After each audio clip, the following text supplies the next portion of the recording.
short of the two-thirds margin needed to pass the House. The vote today was 258 to 154. Now, what this means is that at least 2 million more Americans will join the ranks of the 99ers by the end of 2010. The White House pounced on the Republicans for sticking it to the unemployed while they fight to let millionaires have more tax cuts. Robert Gibbs, rightfully so, put it this way: I don't think we want to leave here having fought for tax cuts for millionaires and against unemployment insurance for those who have lost their jobs. Makes pretty much common sense, doesn't it?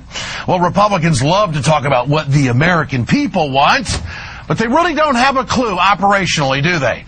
Incoming Speaker, Mr. Boehner, I think you ought to down that glass of Merlot and pay attention to this one. According to a new poll from the National Employment Law Project, 73% of voters, 73% of Americans that the Republicans like to quote, say it's too early to cut back benefits for the unemployed in America. Overall, 60% support an extension versus 37% who are opposed. Now, the American people clearly want to help their neighbors in need, but the Republicans, do you think they're listening?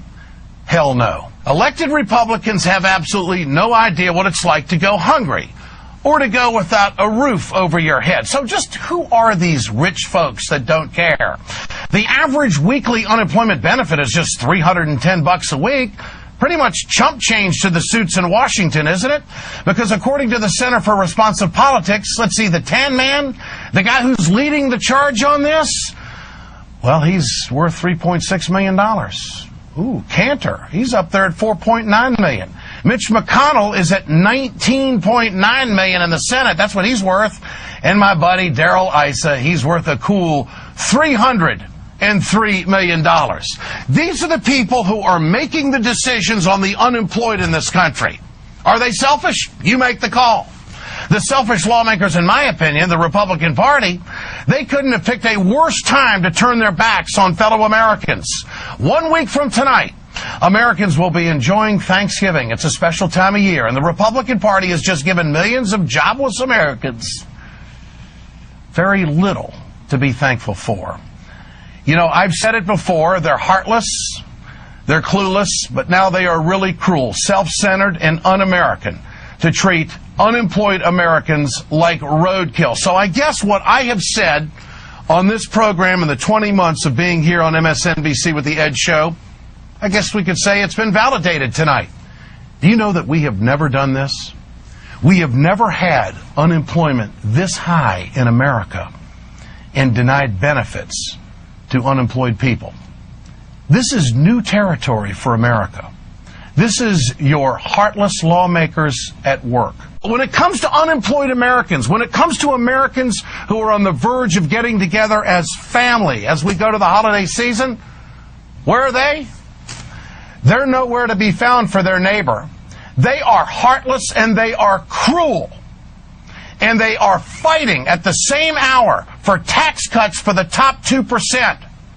And we have an income disparity in this country that has never been this great since the Great Depression. The graphics that have been shown on Rachel's show are pretty compelling. So where do you stand as an American tonight? How do you feel about this? Is this fair?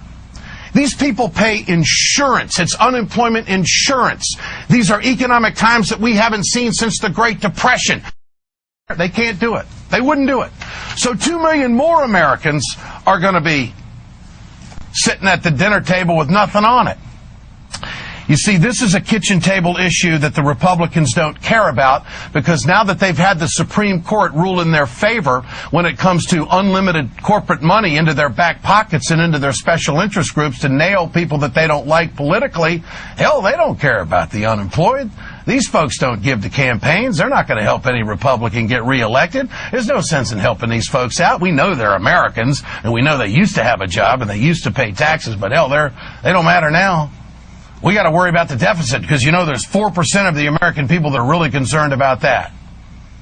This is political grandstanding at the expense of a lot of Americans who are going to be hurting. Political grandstanding from the standpoint that, hey, we want to be the party of fiscal responsibility, so let's stick it to the Americans who have lost their jobs. You know, the people that we outsourced. They are cruel and they are heartless, and I can't say it enough. And you millionaires in the Congress, you ought to be ashamed of yourself. You are un-American. You know what is mystifying to me, and maybe you can clear it up, maybe you can clear it up, maybe someone can clear it up. Why do you figure this president and this particular White House staff has not made more of the unemployed in this country and linking them to the request for the extension of the tax cuts? I'll tell you what, if I were a Democrat running the White House, all I would be saying every day is Republicans want to cut off unemployment benefits for the neediest Americans, working class Americans, while giving tax cuts to millionaires. That one is so easy. That one is so easy that all I would do today, when I had Republicans at the White House, I would just say, okay, guys, help me out here, because I'm trying to figure this out. This whole new Republican wave is great. I love it. This is exciting. This is what James Mattis. All right, so here's your time you guys educate me. I need you to educate me. Tell me, because I don't think I get this right. You want to you want to cut off unemployment benefits. Right. So that makes people lazy. Because it makes people lazy for 10% of Americans. And, and the second thing you want to do is you want to extend tax breaks for millionaires. Did I get that right? Because just talk to me like I'm a fourth grader. Because I don't understand. Why doesn't he do that? Congressman Istok, the optics seem bad for the GOP, refusing to extend unemployment benefits on one hand, but wanting to extend the Bush tax cuts for the upper 2% on the other. Defend that discrepancy if it is one. This is the story that has me fired up tonight. Now, we're in the midst of record unemployment, 2 wars that we haven't figured out how we're going to pay for, and a financial mess, an economy that's struggling. Mitch McConnell and John Boehner, well, they decided to diss the president. Apparently, they're just too busy to get on over to the White House for dinner. It took them 2 weeks to figure that out. Boehner and McConnell said that they couldn't meet with the president this Thursday night due to scheduling conflicts in organizing their caucuses. They just have to teach everybody how to say no all over again.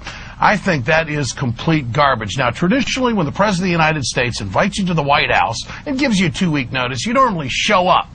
In my opinion, it is obvious that McConnell and Boehner are just trying to stick it to the president one more time to prove a point.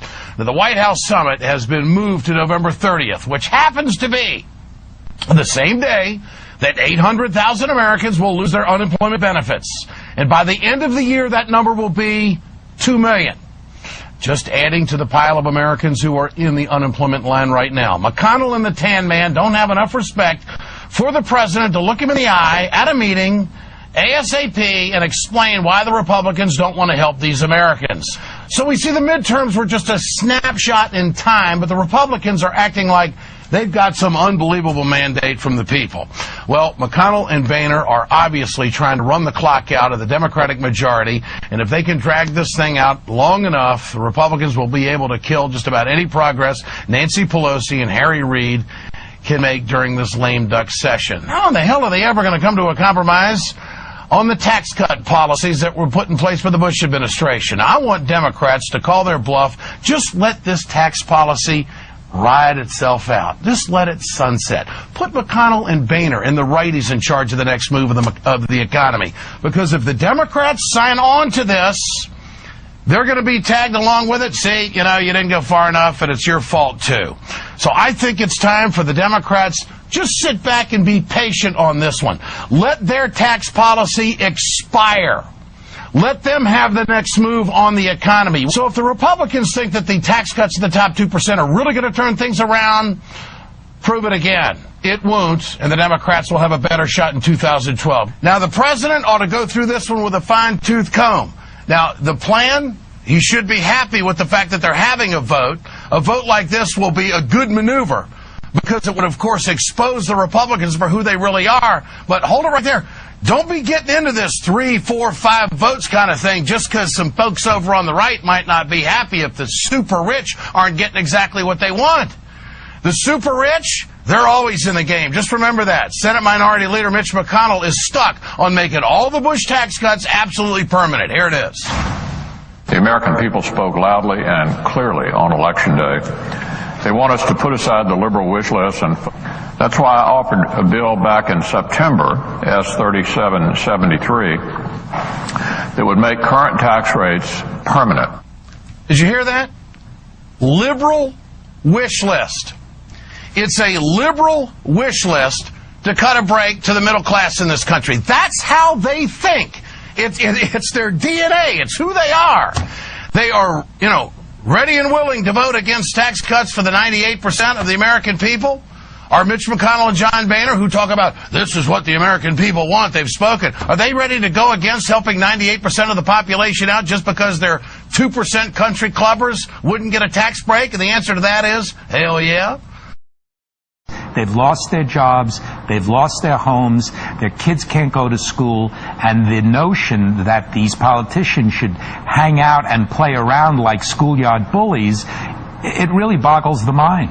And can you imagine a year ago or 2 years ago having this conversation about elected officials absolutely refusing to meet with the President of the United States because they're too busy? What I'd love to see is that several million unemployed people calling them and tell them, we're not too busy and we're calling you to tell you, do your damn job, meet with the President and focus on us. I'll tell you another vote that we need, and that is to extend unemployment insurance benefits, Ed. We can't forget that. And it's not just good for those people, millions of people who are about to lose their unemployment, but it's good for our economy. There is nothing more stimulative than putting unemployment insurance in people's pockets so that they can go out and spend that money, which they will right away.